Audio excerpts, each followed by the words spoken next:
one of the most uninspiring, flat, boring, lethargic, pedestrian, all of those words, games of football that I've seen from Bristol City this season. A game where largely minimal chances, minimal anything, minimal quality, up until about the last 20 minutes, where Radek Vitek, the Bristol City goalkeeper, producing the most quality by producing a couple of brilliant saves. And ultimately, in a game away at 23rd in the league against a side who have just sacked their manager and have got 23 points after 26 games and have the fourth worst home record in the league, Bristol City have been fortunate to get away with anything and have created very, very little of their own. A game which won't be remembered very fondly and actually has produced just reintroduced those doubts that we had over this at the moment, over this team at the moment, the inconsistencies really, and how we go from that pretty brilliant performance against Watford, which was really convincing, to yet another unconvincing performance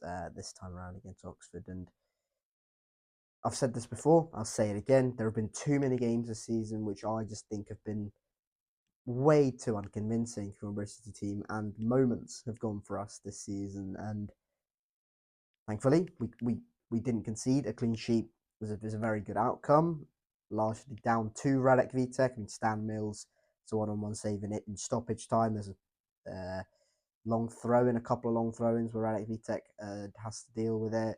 Lots of crosses into the box, some good delivery, and there's not just aimless balls into the box. They've got some good players, Oxford, who can produce from set pieces. Like so Brian De Keersmaker, Cameron Brannigan, Matt Phillips put in a really good ball.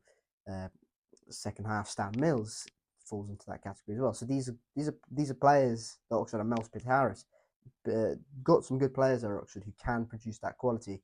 Radek Vitek, I think, did really well to deal with it. Bristol City, on the other hand, absolutely zero quality, and I thought actually were pretty poor. Not pretty poor, very, very poor. Nowhere near good enough. Absolutely nowhere near good enough, and you can tell why this team isn't in the top six as things stand. And just that inconsistency, just that level of indecisiveness, the lack of quality we have in the final third was so painful to watch. I mean, the decision making, the quality of passing. First sort of opening 10-15 minutes, you'd have expected Oxford to come out and really impose themselves. New manager, home game, they'd want to sort of go out there and win it. And they played with high intensity. Bristol tried to counter that by going long, going direct.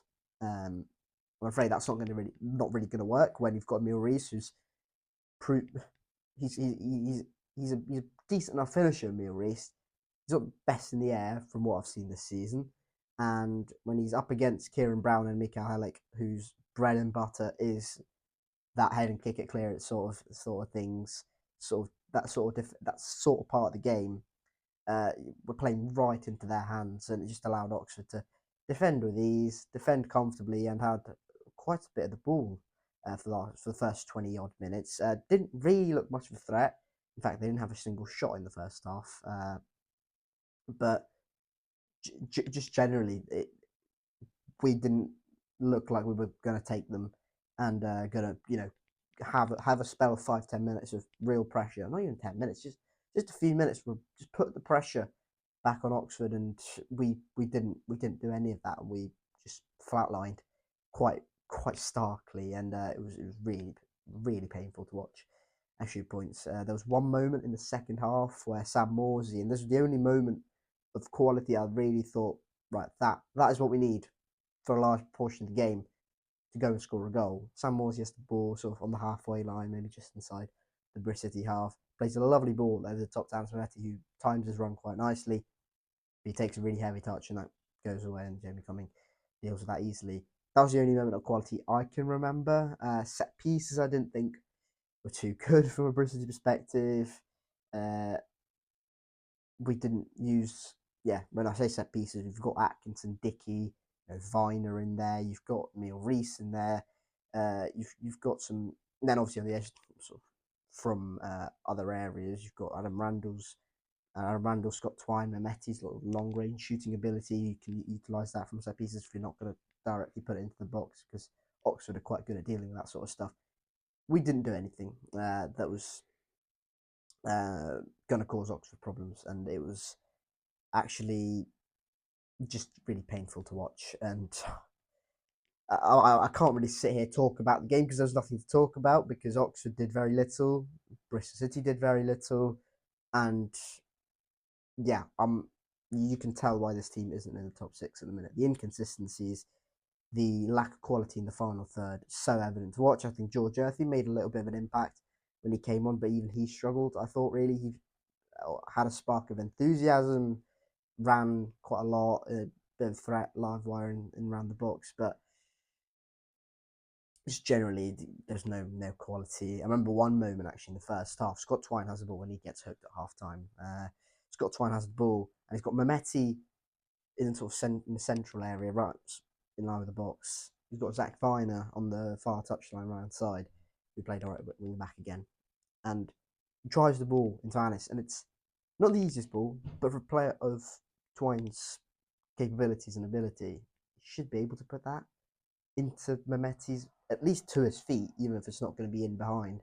And he just completely overcooks it. And there were so many of that moments, and there were so nearly moments for both sides, not just City, and just meant that no team was ever really going to look like they were going to score. And yeah, it's another game where Bristol City have been unconvincing. I think I mentioned this earlier, but I've said quite a few times, even when we've won games, and obviously I've been happy when we've won games, but we've been way too unconvincing at points this season. And there have been moments that have bailed us out. There have been good individual quality that's been bailed us out. And I'm still a firm believer that this team has got the quality to produce on a daily basis and be, better than where we are at the minute, which is 40 points after 27 games. I think we can be better than that. I think we can, but it's just what are they being told to do, and what yeah, it's something. I'm not saying something needs to change, but something needs to be tweaked. I think because you can't have too many games like that. If your aim is to be in the top six this season, which it is, and I think we've got the quality, and I think we've got the players with enough quality to do that. Obviously, they need a little bit of help, but if you can just tweak things, somehow find a way to get rid of that inconsistencies, because there have been some good performances this season. Watford, prime example. Pompey at home, very good example. But then couple that in with Preston at home and some shambolic sort of periods of football. Leicester at home in the first half, uh, Wrexham away. I mean, there have been some wins in there as well where I've gone okay, but really, I mean, West Brom away was kind of good 20 minutes, and then we just stopped, and then Middlesbrough at home, quite fortunate. Uh, Even Pompey away to a certain degree. I mean, the first 30 minutes brilliant, and then sort of dwindled out a little bit.